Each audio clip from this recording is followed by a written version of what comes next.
అప్పటికప్పుడు చేసుకునే ఎంతో టేస్టీ అయిన అటుకుల దోశ అనే రెసిపీతో వచ్చేసానండి. దీనికి 1 కప్ అటుకులు తీసుకోవాలండి. దీన్ని దంపటి అటుకులు అంటారు, కొంచెం లావుగా ఉంటాయండి. ఈ అటుకుని 2 or 3 టైమ్స్ బాగా వాటర్లో వాష్ చేసుకొని 1 అవర్ నానబెట్టుకోవాలి. రవ్వ కూడా ఇది 1/2 కప్ చూపించాను కానీ 1 కప్ రవ్వ పడుతుందండి. దాంట్లో తగినంత నీళ్లు పోసుకోవచ్చు, లేకపోతే 1 కప్ కర్డ్ వేసి కలిపి నానబెట్టుకోవచ్చు అండి.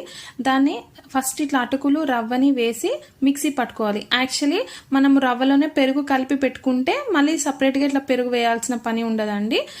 తర్వాత అదంతా మిక్సీ జార్లో మిక్సీ పట్టుకున్నాక ఒక బౌల్లోకి మార్చుకొని కొంచెం సాల్ట్ వేసి కలుపుకొని కొంచెం ఒక 1/2 కప్ ఉండేలాగా బియ్య పిండి కూడా వేసి కలుపుకుంటే బాగుంటుందండి. తర్వాత ఒక ప్యాన్ పెట్టుకొని హీట్ అయ్యాక దోశ స్లోగా వేసుకొని 2 సైడ్స్ బాగా కాల్చుకొని దీనికి పల్లీ చట్నీ సైడ్ డిష్ చాలా బాగుంటుందండి. సో ట్రై చేయండి. Thank you for watching.